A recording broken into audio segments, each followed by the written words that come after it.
Hello friends, welcome back to my channel. দেখুন আমি পটল নিয়ে নিয়েছি।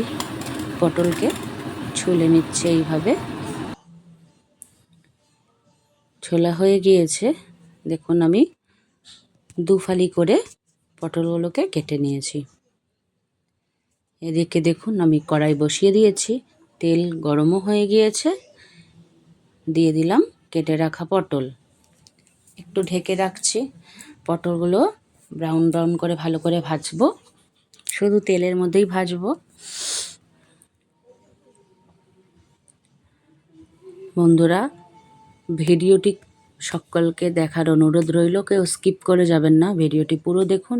আশা করি সকলের ভালো লাগবে। পটলগুলোকে আমি ব্রাউন ব্রাউন করে ভালো করে ভেজে নিচ্ছি। দেখুন হয়েও গিয়েছে ভাজা এবং তার মধ্যে সেদ্ধ হয়ে গিয়েছে পটল। এবার আমি পটলগুলো একটি প্লেটে সব পটলগুলো রেখে দেবো, তুলে নিচ্ছি। দেখুন নিয়ে নিয়েছি পটলগুলো। তেলে ফোড়ন দেওয়ার জন্য জিরে, তেজপাতা, শুকনো লঙ্কা, এলাচ এবং গোটা দারুচিনি।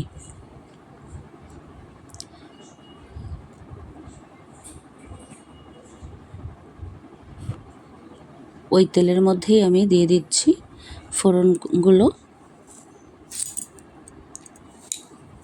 বন্ধুরা, ভিডিওটি যদি ভালো লাগে লাইক করবেন, কমেন্ট করবেন ভিডিওটি কেমন লেগেছে এবং কোথা থেকে দেখছেন অবশ্যই কমেন্ট করবেন, শেয়ার করে দেবেন ভিডিওটি যদি ভালো লাগে। এবং যদি কোনো নতুন বন্ধুরা হয়ে থাকেন তবে অবশ্যই সাবস্ক্রাইব করে দেবেন। ফোড়ন দিয়ে দিয়েছি। এদিকে দেখুন আমি টক দই নিয়ে আমি ফেটিয়ে নিয়েছি ভালো করে।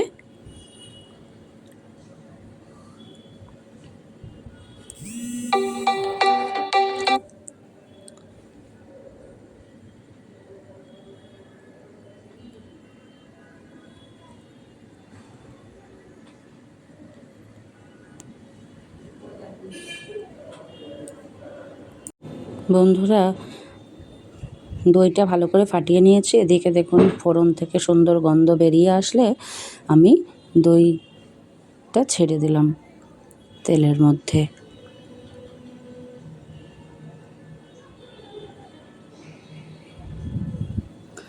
এখন কন্টিনিউ মিডিয়াম ফ্লেমে গ্যাসটা রেখে কন্টিনিউ নাড়তে হবে, না হলে কি হবে, দইটা ফেটে যাবে। দিয়ে দিচ্ছি জিরে গুঁড়ো অল্প, একটু লঙ্কার গুঁড়ো দিয়ে দিচ্ছি,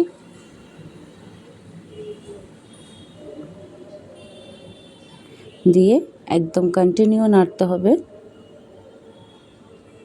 না হলে দইটা একেবারেই ফেটে যাবে।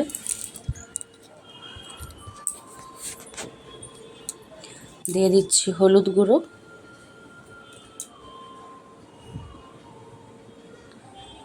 স্বাদ অনুসারে লবণ দিয়ে দিলাম।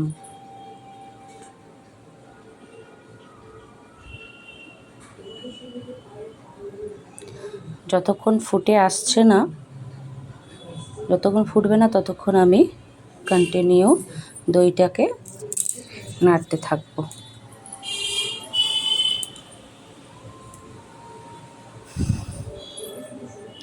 ফুটে এসেছে, এবার না নাড়লেও চলবে, আর দই কিন্তু আর ফাটবে না।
বন্ধুরা দেখুন, তেল কিন্তু উপরে উঠে এসেছে, মানে দইটা ভালো করে কুক হয়ে গিয়েছে। এরই মধ্যে আমি দিয়ে দিলাম ভেজে রাখা পটল। এইভাবে বানিয়ে দেখবেন বন্ধুরা, খুব ভালো লাগে দই পটল। অনেকে অনেক রকমও বানায়, আমি একদম খুব সিম্পলভাবে বানালাম আজকে।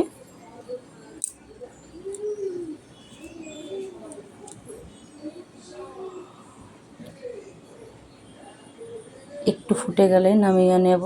এই যে দেখুন ফুটে গিয়েছে।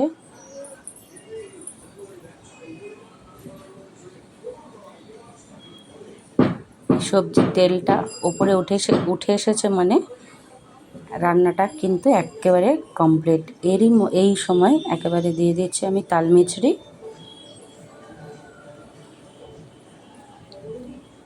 দিয়ে একটু নাড়ব, নেড়ে তাহলে কিন্তু একেবারে রেডি দই পটল।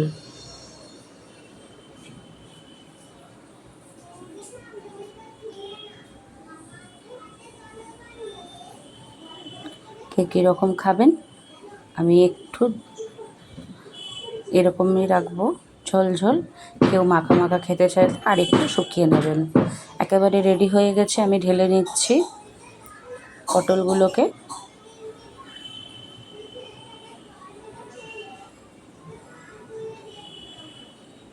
দেখুন বন্ধুরা, আমি ঢেলে নিয়েছি।